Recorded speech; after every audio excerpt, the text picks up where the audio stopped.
Hey guys, so I picked up this bread box at a thrift store. I went thrifting last week with my mom and her friend Carolyn, and they took me to several thrift stores a few towns away that I had never been in.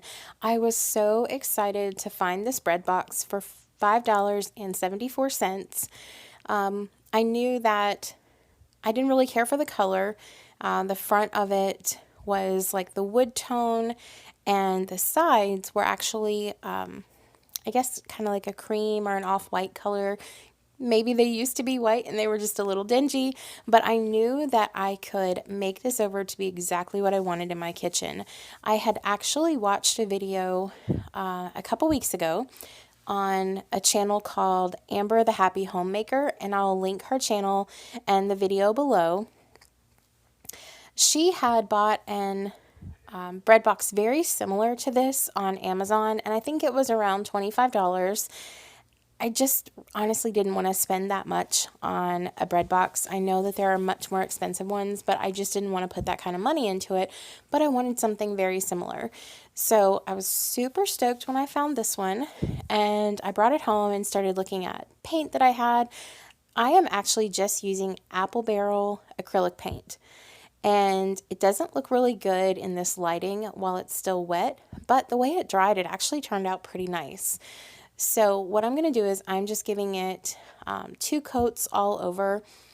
And excuse me sitting in the floor doing this on newspaper. I was actually watching TV the night that I did this. I did let it dry completely in between coats.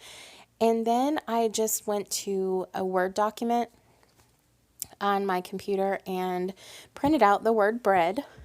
And I'm going to use a method that I've done in other videos. Back at Christmas, I did several videos making signs this way.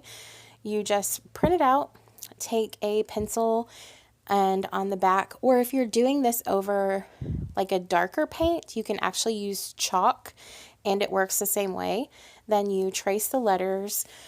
What I will say is in the past, I have done this, and when I outlined it after tracing it, I used a Sharpie, and I really wish that I had been able to find a black Sharpie with a fine point the night that I did this, because all I could find were the fat ones, and they weren't going to give me the lines that I wanted. So I just traced it in pencil and used only a paintbrush. You can see here, I'm just trying to darken up some of those lines. I know it's hard to see on camera, but I'm just going over them to make them a little easier to see. And of course, this video is sped up 8 times because I was watching TV while I was tracing this, but I'm just going to make them a little bit darker.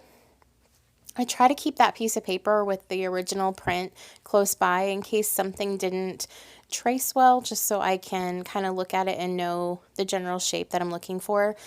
The paintbrushes that I'm using, I love these paintbrushes. They're like $4 for a pack of 5 or 6. I pick them up at Dollar General, and I really like these, the thin one like I'm using now, and there's also one that's just a little bit bigger and it has a chiseled edge, and they're great for painting these small little spots in letters that have more like curly cues and kind of this farmhouse style print.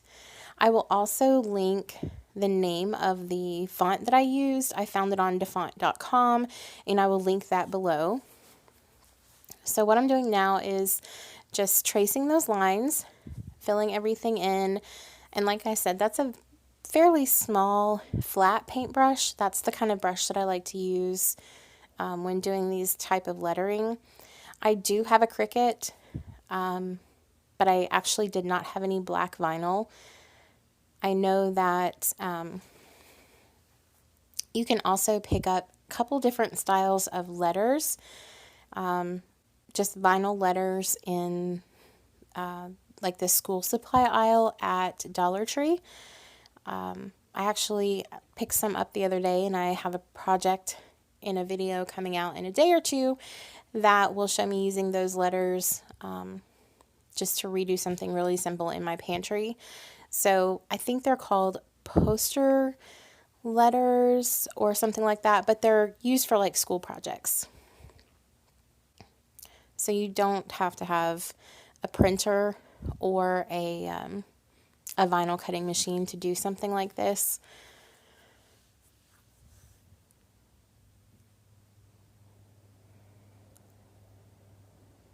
So I'm almost finished. Like I said, it did take a little bit longer than this because I was watching TV, and of course I sped up the video because no one likes to watch paint dry. So I do recommend letting the initial coat, your base coat, dry completely. This is what it looked like afterwards.